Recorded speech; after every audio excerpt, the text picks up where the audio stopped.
Bardella, he's now an advisor to the DNC and DCCC. Kurt, thanks for joining us this morning. So Kurt, I'm curious. You obviously you know Congress well. You were up there on the oversight committee. I'm curious what your thought is about some of the most extreme members of a pretty extreme Republican caucus. I think John Heilman said, something like 150, 160 people in the Republican caucus around there voted to actually throw out votes from the last election. These are the people now, a lot of them going to be running the oversight committee. What can we expect? Yeah, it's interesting, Joe, because 14 new members have now been appointed to the Oversight Committee that are election deniers. And I think that just tells you what type of investigations we can expect and what type of voices are going to be chattering away internally, guiding those investigations from Republicans going forward. The fact that they put these outlandish members, conspiracy headline chasers like Marjorie Taylor Greene, Lauren Boebert, Scott Perry on the committee, it tells me that they are trying to be very savvy at just gobbling up oxygen and attention.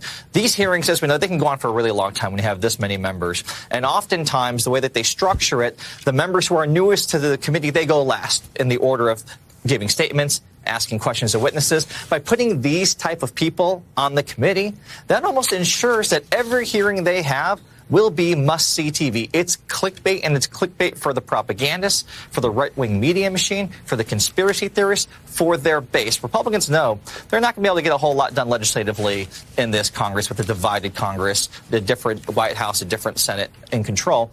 So the only thing they have to be able to show to their base that they're doing anything are these type of investigations, this type of TV show hearing that they're going to try to have every single week. It'll be weekly episodic television. And by having these characters on there, that's how they view them. They're just casting for the TV show. They think that they'll be able to take up all of the oxygen every time they have a hearing, and every single network covering it will stay with it the entire time because they want to see what Marjorie Taylor Greene is going to ask. They want to see what Lauren Boebert is going to ask. And they're also building this farm system of election deniers who will use this committee to raise a ton of money, to create new stars within their party that can have more influence. Many Lauren Boeberts, many Marjorie Taylor Greenes, people like Lisa McClain, Nick Langworthy, Chuck Edwards, who have been appointed to this committee, who are major election deniers. That's what they're going to try to do. And it's incumbent upon Democrats to learn from that, observe that, and make sure that they appoint members that can also match up on that dais, push back effectively, who know how to communicate, who understand what's going on.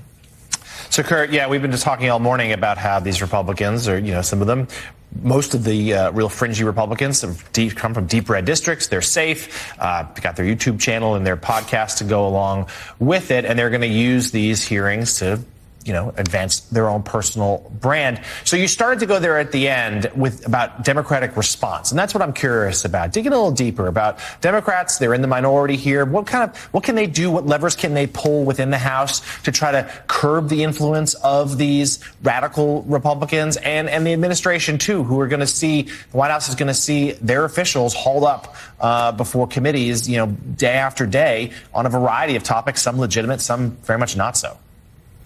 Yeah, well, I think especially today, since it would be his birthday, Elijah Cummings has this great book called We're Better Than This. Every single member in the Democratic Party should read this book because it has amazing insights about how Cummings approached dealing with the Jim Jordans, the Mark Meadows, the Darrell Isas back when they were up and coming in the 2010s.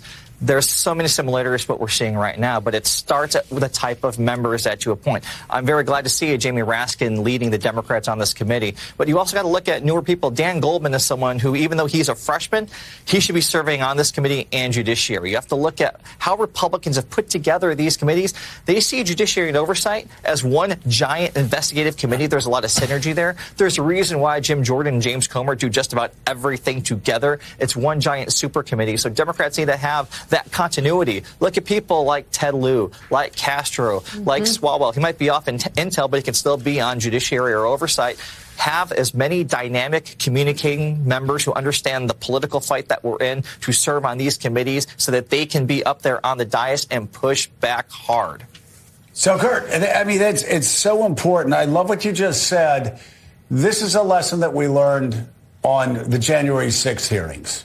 Benny Thompson ran a great committee. Really, and he put Liz Cheney out there. Liz knew how to push it. She knew how to communicate. Other very effective communicators on that committee. You and I have both seen time and time again one party being more effective at putting people out there that know how to hammer, and the other side just kind of sitting back and being disorganized.